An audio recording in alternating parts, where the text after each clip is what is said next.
All right, it is 6 o'clock. We're going to go ahead and get started. It is Wednesday and we are moving along. And we're going to start off with the screen share here. And we are in week 2 here.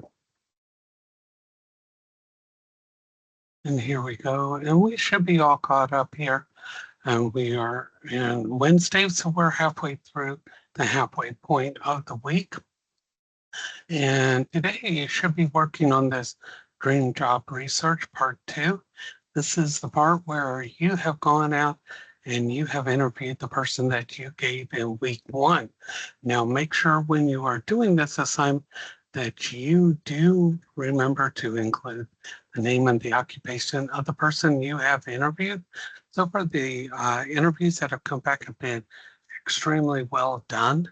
A lot of information has come back. People are learning quite a bit about their career. They're getting that insight and the details from that career. The 250 words, don't sweat that. That is something that comes pretty easy to hit if you've gone through and you have actually asked the questions that are pertinent to your field. Find out what's it like, what is that day to day, what do you like, what don't you like, what were the things that you didn't realize when you started your career. These are all things that you don't learn inside the classroom, that you find out from people who have been in the position.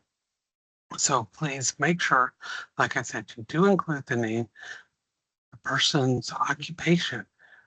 This should be related to your current field that you are going into. You can do it in Word and upload it, or you can put the text in directly. So that is something that's very important. Make sure you get that in, and so that you can get that in there. And so that is what is supposed to be your goal for today. Now, tomorrow you will be meeting with Cassandra Sanchez. She's going to be meeting with you actually from 6:30 to 7. So she's going to be live with you. She's going to be doing the presentation. So you will not be having a live presentation online. She's going to be meeting with you in person. I am going to be sending out a participation question that's going to be going out about 7:30 or 7 to 7:30 around then. And it's going to have a question related to what she went over during that presentation. So that's going to be your participation question on Thursday. There will be a recorded item out there that's going to go over just how to do that midterm. The midterm is open. You're welcome to go through and do that. Once you start the midterm, do not back out of it. That will be your one time to do the midterm. So don't think that you can go in there and just take a look around. So once you start the midterm, you do need to finish that. Is there a question there? I see a hand up.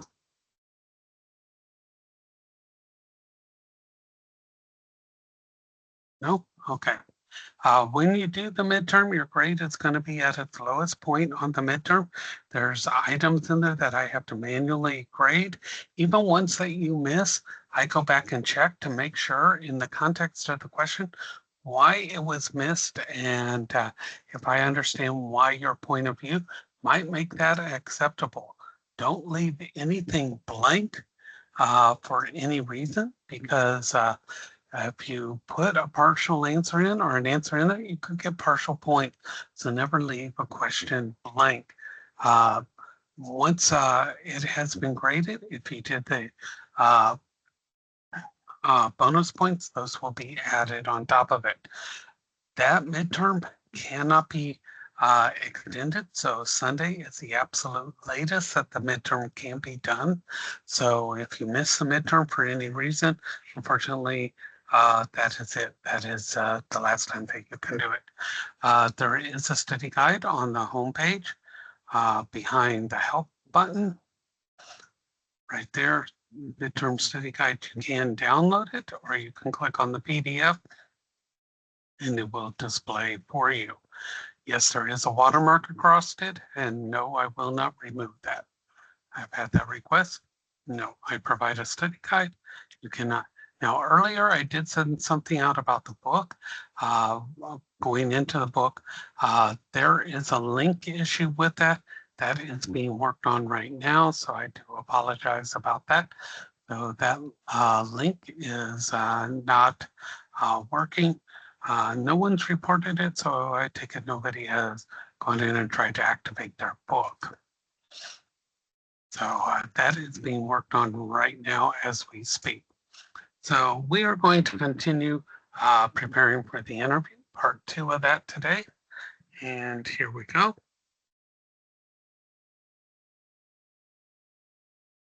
Let me get to the slide I need to get to. 1 minute. It's getting there.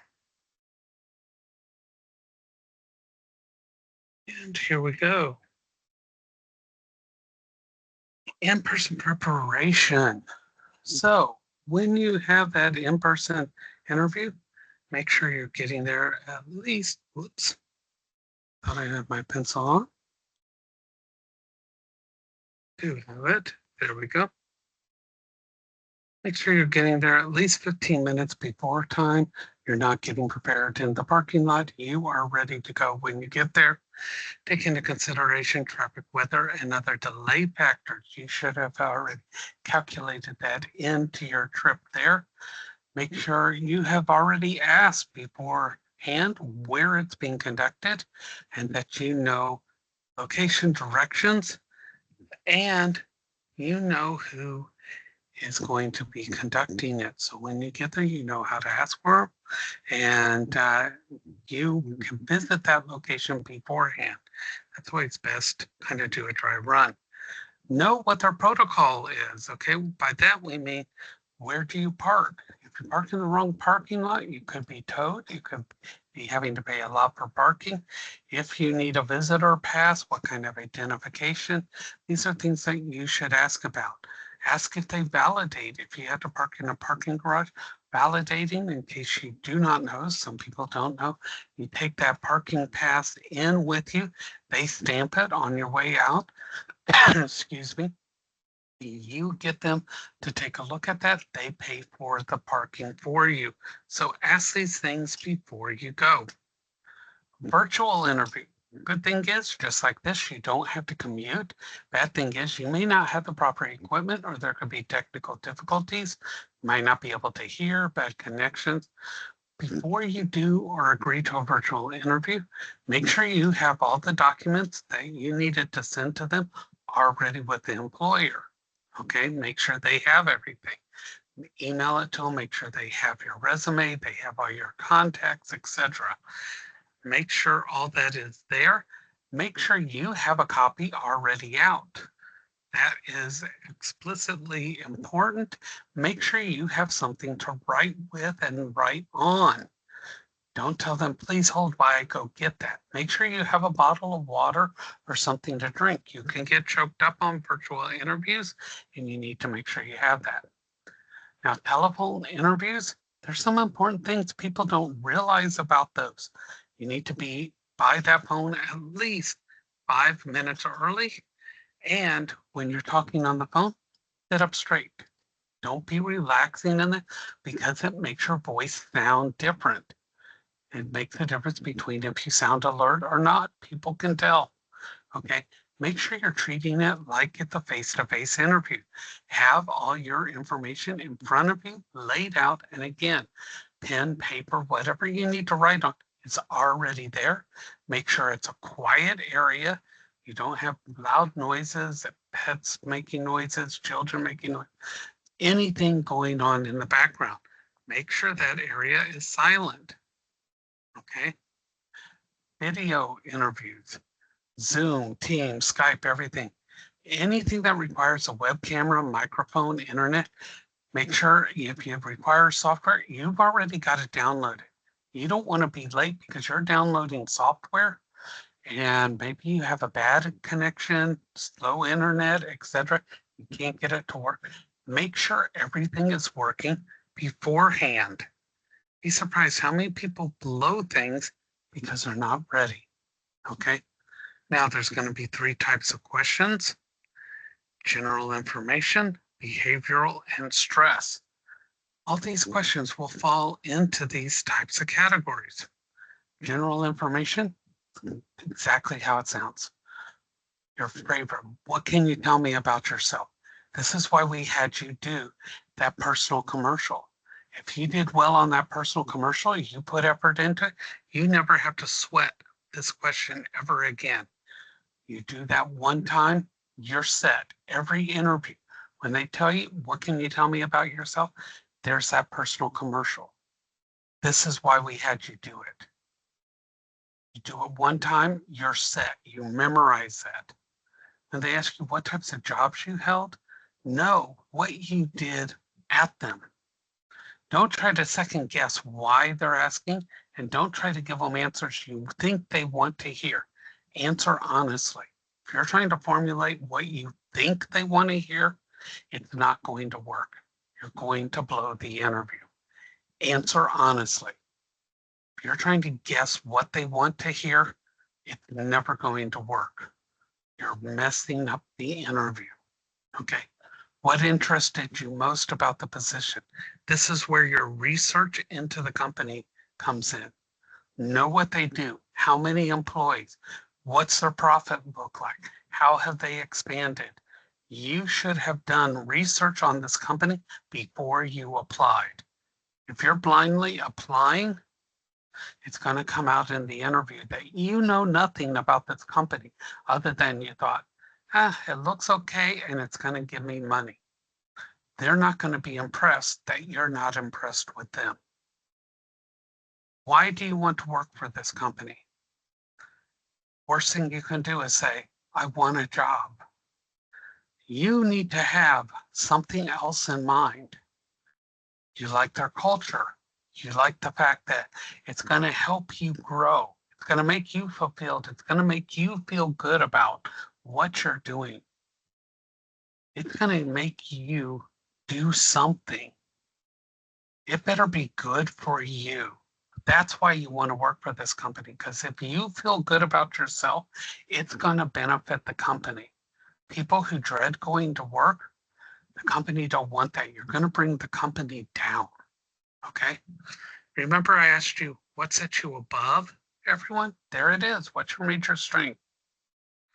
Those questions come up under general things. Behavioral questions. They want to know your experiences, not do you behave yourself? That's not what they're asking.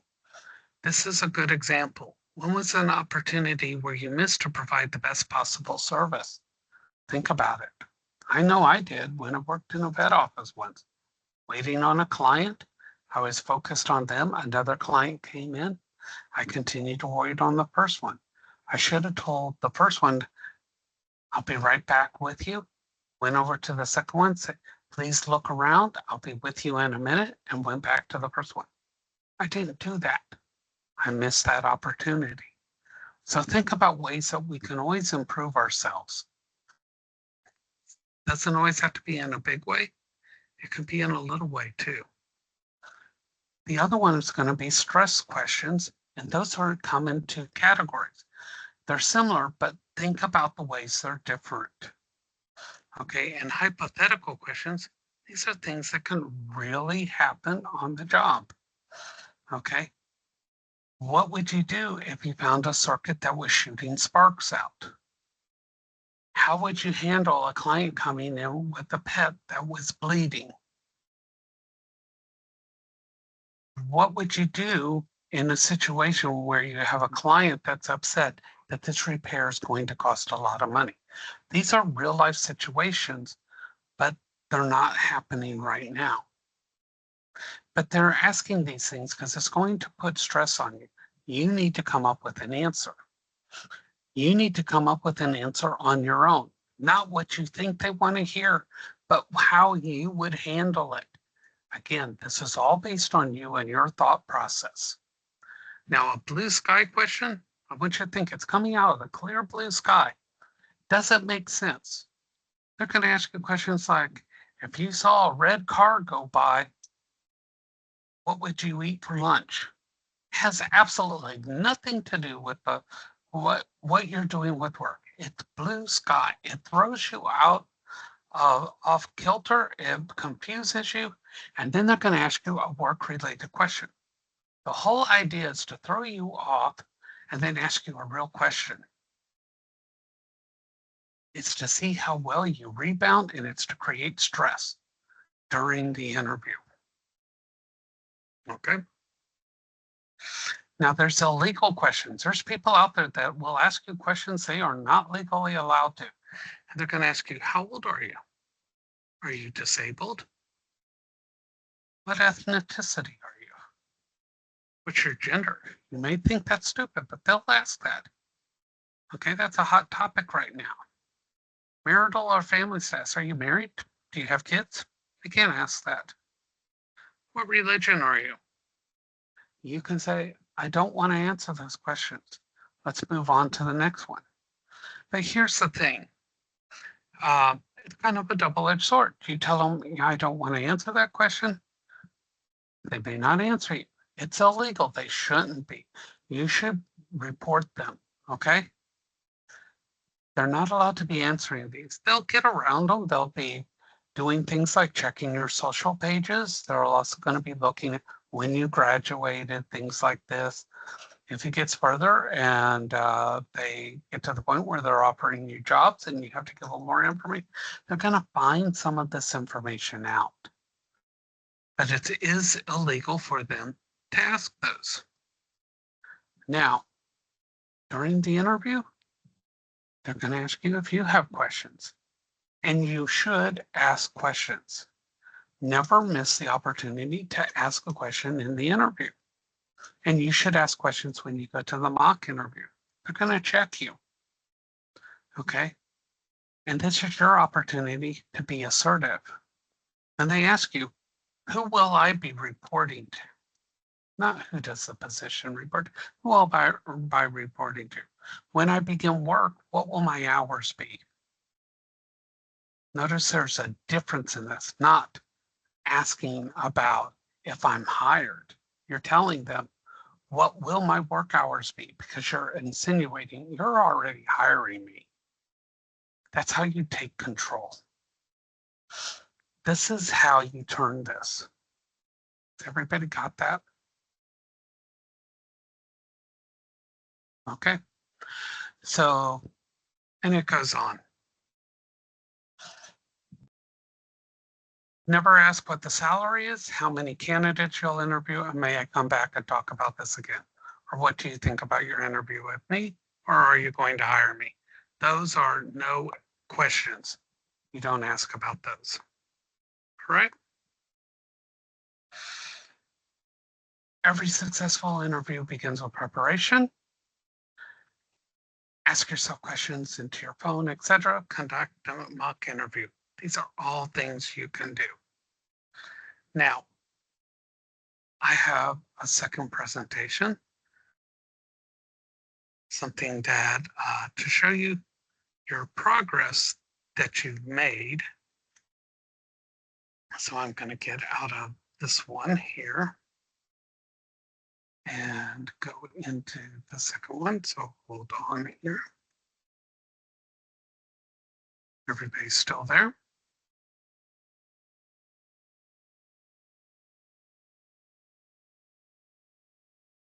Okay.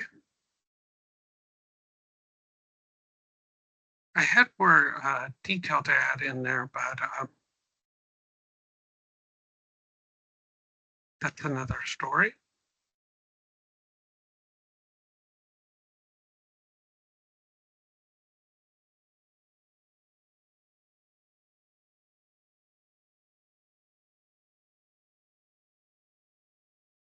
You know, people are anxious to get through the presentation and get the question and get out. So that's what I'm going to be doing.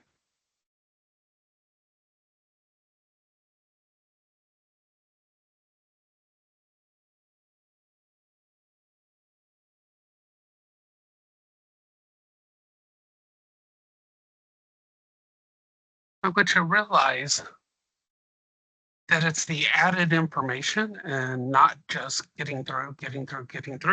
is going to make the difference in a stronger career.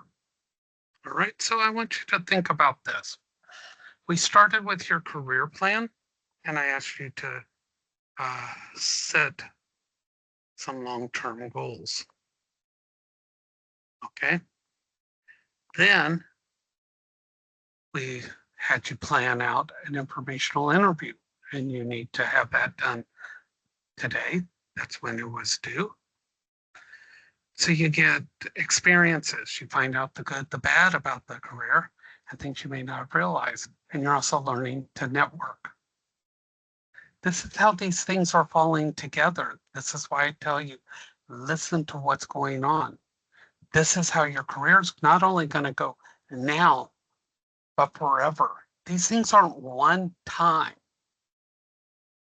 This goes the entire life of your career. So if you think this is for one class, you're mistaken. This is the entire trajectory of your career. And it determines how good, how fast, and how long your career goes. Okay? Then we've talked about resume keywords. They're required to be seen. You won't even get your foot in the door without them. And we looked at job posts to pull those out so you start to see how they come about. And you need to use them on your resume, business cards, LinkedIn, and networking. People think, oh, business cards are so old, but they're there digitally as well. You need to get your name out there. It needs to be seen. So we started developing your brand. That's your reputation. Talks about your aptitude. That's your natural things that you can do, your skills, your abilities, your personality, and values. It's going to describe you in one sentence, and people are going to know you, either good or bad. If they don't know you as good, then they assume you're bad.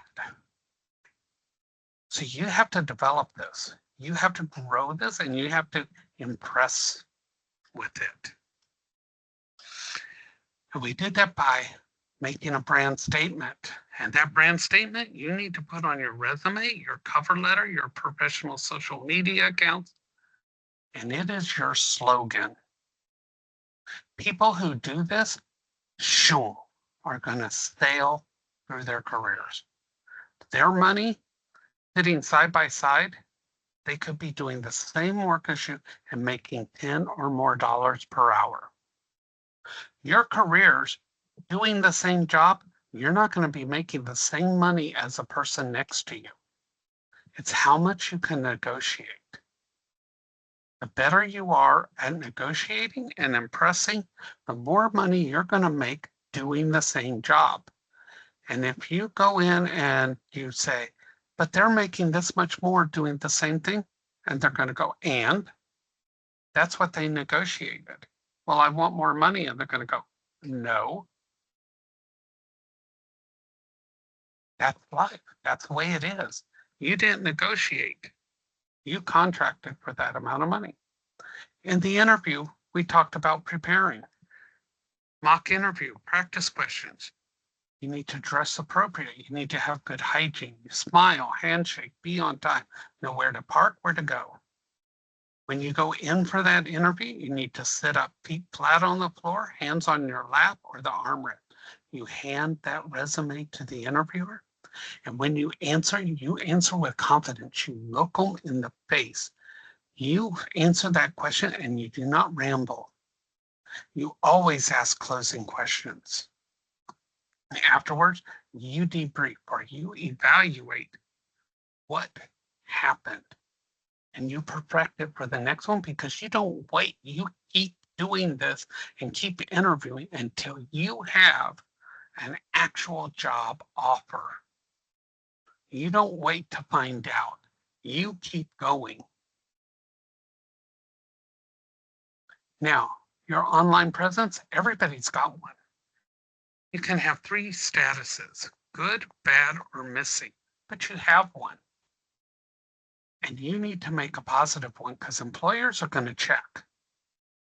So if nothing else, create a good LinkedIn one and control that. You don't have to be all over social media. You don't have to be posting everywhere you're going. But LinkedIn, that's for professionals. And if you set it up correctly, they'll come looking for you, right? And I started talking about networking. See, we've covered a lot of stuff. And you should be reaching out. Think about virtual events, volunteering, peers, talk to the campus faculty, industry conferences and seminars, local meetups. There's people in the same career as you. They meet out for social time. Talk to them casually about your careers. Business cards, physical or digital, so that when you meet, here I am. There's my personal brand statement right on it. Tells you about me. This is how you reach me, right? Everybody got how much you have absorbed in this short time and how these are all linking together to push you forward. Has everybody got this? All right.